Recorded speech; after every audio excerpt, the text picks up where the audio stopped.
그런 광고에 속아가지고 제 턱에 끊임없이 여드름이 진짜 피부가 너무 좋아진 거거든요. 케어를 대충 했었던 것 같더라고요. 컨디션이 달라진다는 걸 느끼실 겁니다. 안녕하세요 여러분, 휴블리입니다. 오늘은 제가 좋은 피부를 유지하기 위해서 절대 하지 않는 것, 꼭 해주고 있는 거를 얘기해보려고 합니다. 이 내용이 단순히 제품 추천 영상에서는 말씀드리지 않았던 내용이라서 제 구독자이신 분들도 처음 들어보시는 내용이 많을 겁니다. 저도 처음부터 피부가 좋았던 거는 절대 아니고요. 제가 여드름성 피부는 아니지만 자극에 예민한 피부라서 자주 좀 뒤집어졌었고 피부 장벽도 무너졌었고 피부 좁쌀도 좀 심했습니다. 근데 그랬던 제 피부가 어떻게 지금만큼 좋아졌는지 오늘 제대로 말씀을 드려보려고 합니다. 스킵보단 빠른 배속으로 봐주시길 바래요. 그리고 저는 아직까지 피부 시술은 안 받아보고 있습니다. 제가 제품을 추천드리고 테스트를 하는 과정에서 피부 시술 때문에 좋아진 걸 수도 있잖아요. 저도 나중에 필요를 느끼면 받아보겠지만 아직까지는 홈케어만 하고 있다는 점. 그리고 여러분, 사람마다 피부 타입이랑 환경이 다 다르기 때문에 저의 케어 방법이 모든 사람에게 다 맞을 수는 없다고 생각을 하거든요. 그래서 저는 개인적으로 이렇게 해주고 있구나, 이렇게만 봐주시면 좋을 것 같아요. 여러분들이 필요하신 것만 쏙쏙 알아가시면 좋을 것 같습니다. 우선 제 영상을 처음 보시는 분들을 위해 설명을 드리자면 저는 피부가 얇은 예민한 수부지고요. 제가 잘 쓰고 있는 제품, 제가 안 맞았던 제품 영상들이 있어요. 그래서 제 영상 참고하실 분들은 참고해주세요. 그럼 지금부터 시작해보도록 하겠습니다. 제가 절대 하지 않는 것 첫 번째는요, 토너 패드로 피부결을 빡빡 닦아주는 겁니다. 이거 좀 당연하게 들리실 수도 있는데 제가 화장 수정할 때는 뭐 이렇게 어쩔 수 없이 닦아주는 용으로 쓰지만 사실 대부분 저는 토너 패드로 얼굴을 닦는 용으로는 잘 안 쓰고요. 팩으로 붙여주는 용으로만 쓰는 것 같아요. 그래서 아마 제가 추천드리는 토너 패드는 거칠거칠한 것보다 부드러운 면으로 된 것이 많습니다. 그래서 토너 패드는 거의 저는 붙여놓고 팩으로 쓰는 용으로 쓰지 막 닦아주는 것도 요즘은 거의 안 하거든요. 토너 패드로 막 닦을 때마다 먼지랑 이물질이 엄청 묻어나오잖아요. 그 토너 같은 것도 막 솜에다 묻혀서 무조건 피부결 닦아주고 그랬는데 그러니까 토너 패드로 얼굴을 진짜 매일매일 닦다 보면은 피부가 예민해지는 거를 느끼게 됐어요. 제가 그렇게 안 보이겠지만 피부가 얇아서 그런지 홍조가 좀 심해요. 이걸 관리해서 그렇지 관리하지 않으면 저는 진짜 피부가 완전 붉어져 있거든요. 근데 이 피부가 붉어지고 예민해지는 가장 큰 원인이 패드나 화장솜으로 피부를 이렇게 문지를 때 저는 더 이렇게 붉어지고 예민해지더라고요. 그리고 제 피부는 자극에 조금 약한 편이라서 자극을 최대한 주지 않으려고 하고 있어요. 제가 너무 센 자극을 가하면 접촉성 피부염이 자주 생기더라고요. 그래서 만약에 토너 패드를 쓴다 하면은 무조건 붙여놓는 용으로, 그걸 약간 묻힌 느낌으로 싹싹하고 이렇게 붙여놓는 용으로만 써요. 제가 토너 단계에서 이 피부 자극도를 낮추기 위해서 요즘에 토너 패드보다도 이걸 꼭 사용해주고 있는데요. 뿌리는 토너나 거품 토너를 사용하는 겁니다. 피부가 너무 예민해져 있을 때는 이런 패드 같은 거가 닿기만 해도 너무 쓰라리고 아파서 뿌리는 토너로 많이 썼거든요. 그러면 마찰도 적어져서 피부가 좀 덜 예민해지는데 제가 미스트 공병 같은 거 되게 많이 찾아봤는데 사실 이 뿌리는 토너가 뭔가 구석구석 곳곳이 제대로 발리는지 의아한 부분이 있어서 요즘엔 제가 거품 토너를 정말 잘 쓰는데요. 토너 같은 거 바르면은 여기 막 다 줄줄 새잖아요. 삽토를 할 때 좀 불편한 걸 전 너무 많이 경험을 했어요. 근데 여러분, 이 거품 토너를 사용하면은 그럴 일이 없습니다. 이렇게 거품 용기에 이렇게 담아가지고 이렇게 거품식으로 나오거든요. 바를 때 자극이 진짜 없어요. 너무 부드럽거든요. 그리고 토너 팩 같은 거 붙여놓고 드라이기 하시는 분들 있잖아요. 저도 그렇게 하는데 이렇게 거품 토너가 생각보다 흡수가 금방 되진 않아요. 그래서 이렇게 거품을 올려놓고 약간 팩처럼 올려놓은 다음에 이렇게 드라이기질 하고 오면은 수분감이 장난 아니거든요. 그럼 진짜 약간 수분 충전된 느낌? 아예 거품 토너용으로 나온 제품도 따로 있는데 저는 바이오더마 하이드라비오 로션 넣어서 사용을 해주고 있거든요. 왜냐하면 모든 토너가 다 거품 용기에 넣는다고 해서 거품이 이렇게 잘 나는 게 아니더라고요. 그래서 사실 제가 여러분들께 소개를 한 번도 드린 적이 없었는데 거품기에 넣었을 때 이렇게 거품이 잘 나는 토너 자체가 드뭅니다. 거의 없어요. 제가 갖고 있는 토너를 다 넣어봤는데 다 거품이 안 나더라고요. 거품 용기에 넣어봐야 아는 게 아니라 제가 간단하게 어떻게 구별하는지 보여드리면은 일단 토리든 물 토너죠. 이렇게 흔들었을 때 짠! 요렇게 거품이 생기면은 거품 토너에 넣었을 때 거품이 안 생겨요. 보시면은 거품이 굉장히 빠르게 사라지죠. 이거는 거품이 거의 안 생겼다고 보시면 돼요. 요거 한번 흔들어 볼게요. 이거는 넘버즈인의 찰떡 미네랄 토너거든요. 근데 얘가 패키지가 조금 불투명해가지고 안 보이실 것 같은데 여기 지금 이 하얀 부분이 거품이에요. 근데 거품이 엄청 오랫동안 떠 있습니다. 그리고 이거를 여기다 옆에다 둘게요. 아까 얘는 금방 사라졌는데 얘는 계속해서 거품을 유지하고 있습니다. 이렇게 흔들었을 때 거품이 빨리 사라져버리는 건 거품이 안 생겨요. 그리고 이게 진짜 거품이 대박이거든요. 하이드라비어 에센스 로션.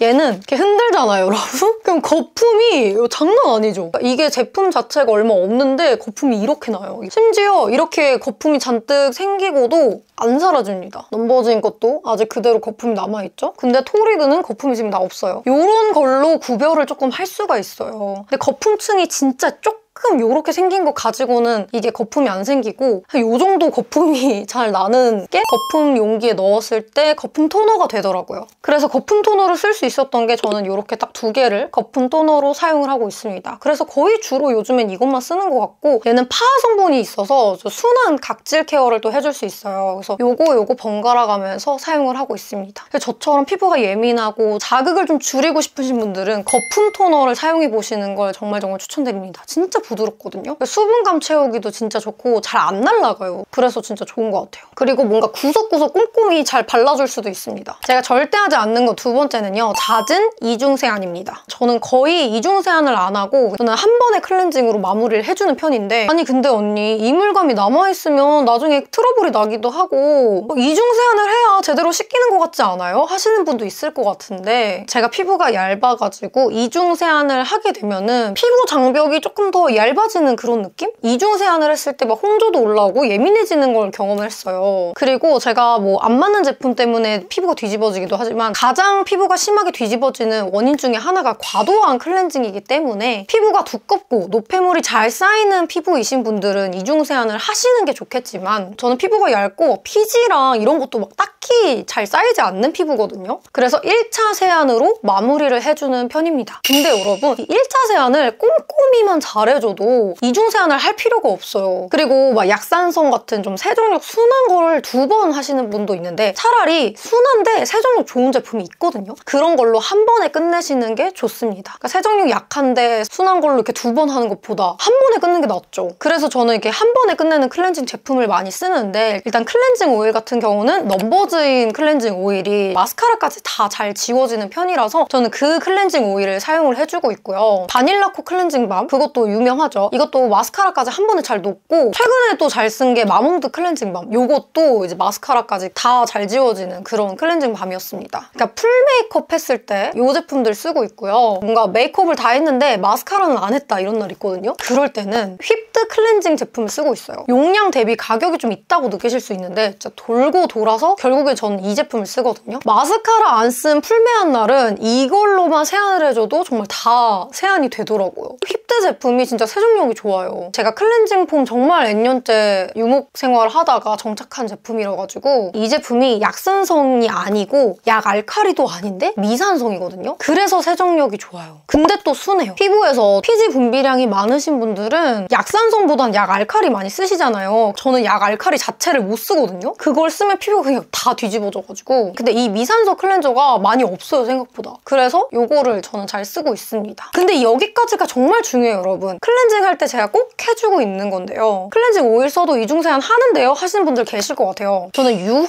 과정을 굉장히 꼼꼼하게 해주는 편이에요. 클렌징 오일도 그렇고 클렌징 밤도 그렇고 한번 도포를 해준 다음에 물로 녹이는 작업을 해주잖아요. 그리고 얼마 안 있다 그냥 바로 이렇게 세수하시는 분도 계신데 저는 그렇게 안 하고 오랫동안 유화를 해줘요. 한번 또 묻혀서 또 구석구석 좀 닦아주는 편이고 그러고 나서 어느 정도 클렌징 밤이나 클렌징 오일 이런 게 다 녹았다라고 느껴졌을 때 세안을 합니다. 그러면은 잔여감이 전혀 없거든요. 나는 너무 귀찮다 그런 거. 이러신 분들은 뭐 어쩔 수 없죠. 근데 저는 제 피부를 위해서 그렇게 한다는 점. 그래서 제가 꼭 해주는 것. 이중 세안을 하지 않기 위해서 저는 꼼꼼한 유화 과정을 해주고 있어요. 그리고 제가 절대 하지 않는 건 3번째는요. 과도한 영양 케어입니다. 여러분 피부도 체할 수 있다는 거 아시나요? 피부도 과한 영양 케어를 해주면 흡수하지 못하고 뱉어내거든요. 성분이 나빠서라기보다도 피부가 얇으니까 그걸 소화를 못하는 거예요. 그래서 저는 뭐 매일매일 영양 케어 이런 건 정말 꿈도 못 꾸고요. 과하지 않은 영양 케어 제품을 찾아서 써주고 있는데 너무 기능성 제품들을 매일매일 쓰려고 하지 않습니다. 저는 그런 것보다 기본을 정말 중요하게 생각을 하고 있어요. 영양 케어 제품을 아예 안 쓰진 않고요. 주기에 맞춰서 사용을 합니다. 뭐 일주일에 뭐 한두 번 뭐 이런 식으로 저만의 주기를 정해서 그때만 사용을 하고 매일매일 쓰고 이러진 않고 있어요. 근데 그래도 요즘에 체하지 않고 매일매일 쓸 수 있는 기능성 제품들도 나오고 있거든요. 그래서 그런 제품들은 괜찮긴 한데 과한 영양 케어, 토너부터 크림까지 다 영양 라인을 쓰고 이러지는 않는다는 점. 그러면 제가 이런 스킨케어 루틴을 짜거나 할 때 꼭 해주는 게 뭐냐면요. 나랑 잘 맞는 수분 라인을 베이직으로 갖추는 거예요. 피부 좋아지는 방법에서 우리가 흔히 많이 보는 게 물 많이 마시는 거잖아요. 그만큼 수분 케어가 정말 중요합니다. 이거는 제가 제대로 느낀 건데 수분 케어만 잘해줘도 피부가 정말 좋아져요. 영양 케어 매일 하는 것보다 수분 케어를 탄탄히 하는 게 정말 피부가 좋아집니다. 조금 더 제가 나이를 먹으면 달라질 수도 있는데 아직까지의 저로서는 좀 그렇거든요. 제가 피부가 뒤집어졌을 때 다른 게 아니고 정말 수분 케어를 충실히 해줘요. 수분 라인이 베이직으로 정말 중요한 게 그냥 옷장에 열었을 때 흰 티 같은 거라고 보시면 되거든요. 이거는 지성분들에게도 해당이 되는 거예요. 지성분들이 기름 많이 올라온다고 막 단계를 스킵하시는 분들도 많잖아요. 뭐 스킵을 하셔도 내 루틴에 맞으면 상관이 없는데 이거는 분명히 알아두셔야 할 게 피부에서 수분이 부족하면 유분을 뿜어내거든요. 그러면 피부에서 수분이 부족한데 유분만 더 높아지는 상태가 돼서 유수분 밸런스가 깨지겠죠? 그래서 여러분 피부결도 막 오돌토돌해지고 좁쌀이 나기도 하고 그러는 겁니다. 피부가 수분도 부족하면 장벽도 좀 깨지기 쉬워요. 그래서 제가 피부가 안 좋았었던 과거 시절을 생각해보면 수분 케어를 대충 했었던 것 같더라고요. 그러니까 제가 생각했을 때 그냥 뭐 유명한 거, 좋다는 거 그냥 그런 것만 바르고 뭐야 나랑 안 맞는 것 같아 막 이렇게 생각했던 것 같아요. 그래서 여러분 저는 꼭 토너 단계에서 토너 정말 대충 하지 않고 진짜 급할 때는 살짝 바르고 단계를 가지만 저는 보통 저녁에 샤워를 하기 때문에 머리 말릴 때 이 토너 팩을 무조건 해줍니다. 그래서 피부의 수분기를 이 토너로 먼저 열어준 다음에 그 열린 수분기 안으로 세럼을 이렇게 집어넣고 크림으로 그 수분이 날아가지 않도록 막아주는 거예요. 저는 이렇게 스킨케어 루틴을 짜주고 생각하고 있거든요. 피부가 좀 울퉁불퉁하다 하시는 분들은 수분 관리를 해보시면 너무 좋을 것 같은데 일단 저녁에 귀찮더라도 토너 패드도 좋고 토너를 그냥 솜에 적신 것도 괜찮고 팩을 꼭 해주세요. 3에서 5분 정도 토너 팩을 해주시는 걸 정말 추천합니다. 저는 응급처치로 피부 컨디션이 너무 떨어졌을 때 이렇게 꼭 해주고 있는데 수분 세럼을 이렇게 두세 겹 레이어드해서 바르거든요. 그러고 나서 크림 바르고 자면은 다음날 피부가 되게 좋아져 있어요. 웬만한 팩, 그냥 시트팩 아무거나 한 것보다 이 방법이 훨씬 더 좋아가지고 저 시트팩도 많이 안 쓰거든요. 제가 이 방법으로 피부 울퉁불퉁하고 좁쌀처럼 올라왔던 게 많이 들어갔습니다. 그래서 수분 케어만 잘해줘도 피부 결도 개선해줄 수 있다. 이 점을 꼭 말씀을 드리고 싶습니다. 근데 이 모든 과정은요. 스킨케어가 귀찮으면 해결될 수가 없어요. 매끈한 피부결이 간절하신 분들은 피부에 시간을 투자를 하셔야 됩니다. 토너 패드 붙이고 있는 거 귀찮더라도 일단 좀 해보세요. 일주일이라도 해보세요. 컨디션이 달라진다는 걸 느끼실 겁니다. 그래서 저는 토너팩 진짜 무조건 해주거든요. 하고 안 하고 완전 달라져요. 그리고 제가 절대 하지 않는 마지막은요. 잦은 각질 케어인데 특히 기기를 사용한 각질 케어는 절대 하지 않고 있습니다. 제가 이 기기를 사용해서 각질 케어를 했다가 이제 2번이나 접촉성 피부염, 뭐 피부 장벽이 무너지는 일들을 경험을 했기 때문에 각질 케어를 하면 피부가 매끈해진다, 화장이 잘 먹는다 이런 광고, 바이럴 영상 너무 많잖아요. 그런 광고에 속아가지고 몇 번 이렇게 했다가 피부가 그냥 갈려버린 거예요. 그리고 이런 각질 케어 제품들은 이렇게 오랫동안 피부에다가 문지르는 기기들이 많거든요. 근데 그래서 그런지 접촉성 피부염이 그냥 다 올라와 버리고 제 턱에 끊임없이 여드름이 올라왔던 시기가 있는데 그것도 다 이런 각질 케어 디바이스를 과도하게 사용했기 때문이더라고요. 근데 그냥 제 피부 자체가 얇아서 저는 그런 기기가 안 맞았던 거더라고요. 이 기기를 쓰면 피부 결이 매끈해진다, 달라진다 이런 것들은 이제 속지 않으려고 합니다. 오히려 피부가 너무나도 악화됐기 때문에 그런 각질 케어가 저랑은 맞지 않았던 것 같아요. 특히 기기를 사용한 각질 케어는 절대 하고 있지 않고요. 물리적인 각질 케어, 때처럼 나오는 거? 이런 것도 저는 안 하고 있고 그럼 저는 어떻게 각질 케어를 해주고 있느냐? 사실 각질 케어를 거의 안 해주는 것 같아요. 아, 이거 아직도 거품이 있네? 근데 저는 이 토너만 써도 각질 정돈이 너무 잘 되는 거예요. 파하 성분이 들어간 걸로 각질 케어를 해준다든지 근데 사실 수분 관리를 잘하면은 각질이 잘 안 올라와요. 겨울에 건조해져서 각질이 이렇게 올라오고 베이스 뜨고 이러잖아요. 근데 사실 그것도 이것도 촉촉한 상태로 피부를 잘 유지하면은 각질이 잘 안 올라와요. 그래서 여러분 제가 또 잘해주고 있는 게 있잖아요. 제가 피부 안 좋아졌을 때 이런 거를 쓰면은 각질이 저는 거의 없었던 것 같고 이런 팩트를 사용하면은 피부 결도 되게 좋아지거든요. 이런 겔 마스크 제품이랑 이런 스페큘 리들샷 이런 제품이랑 같이 써도 뭐 피부 결 매끈매끈해지고 이런 데 도움이 많이 돼요. 그래서 요즘에는 이런 겔 마스크를 쓰는 것도 좀 도움이 되고 있습니다. 근데도 각질 케어를 따로 해줘야 될 때가 있어요. 그럴 때는 전 효소 파우더 씁니다. 이 효소 파우더를 제가 매일매일 쓰진 않고 일주일에 뭐 한 번? 효소 파우더 괜찮더라고요. 근데 이것도 종류마다 알갱이가 잘 안 녹아서 자극감이 있는 것도 있어가지고 잘 녹여주는 것도 중요하고요. 거품망 같은 거랑 같이 쓰면 되게 좋대요. 그래가지고 거품망이랑 이렇게 넣어서 쓰는 방법으로도 쓰고 있습니다. 그래서 좀 각질 케어도 이렇게 해주고 있다는 점. 저 진짜 피부가 너무 좋아진 거거든요, 여러분. 제가 옛날에는 아니랬어요. 뭔가 처음부터 피부 좋은 사람인 것처럼 지금 이렇게 있지만 아니었다는 점. 저도 피부가 굉장히 좋아지는데 노력을 한 그런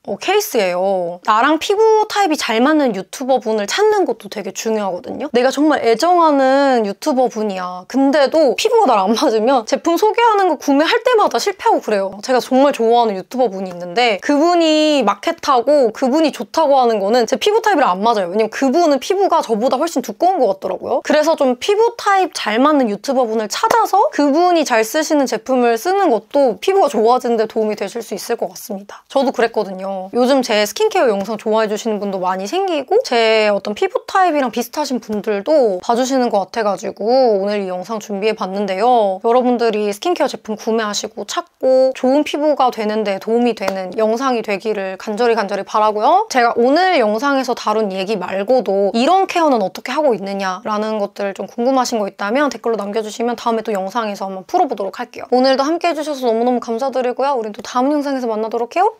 안녕. 오늘 메이크업 정보입니다. 이 메이크업을 하고 영상을 2개 찍어가지고 좀 겹칠 수 있어요. 다른 영상에서도 이 메이크업으로 나왔거든요. 아니네 이상형 팔레트 에뛰드 거 사용을 했고요. 제가 쇼츠로도 남겨놨어요, 메이크업 하는 거. 속눈썹은 이거 깜빡 속눈썹 11mm 붙여줬습니다. 여기 언더에 올린 글리터는 글로우 글리터인데 플레저 제품 썼고 블러셔는 이거 썼어요. 립은 2개 섞었었거든요. 오팔 샤워. 이거를 베이스로 바르고 매드 피치 거 울목 피치를 그 위에다 올려줬습니다. 이렇게 해서 메이크업 정보까지 끝!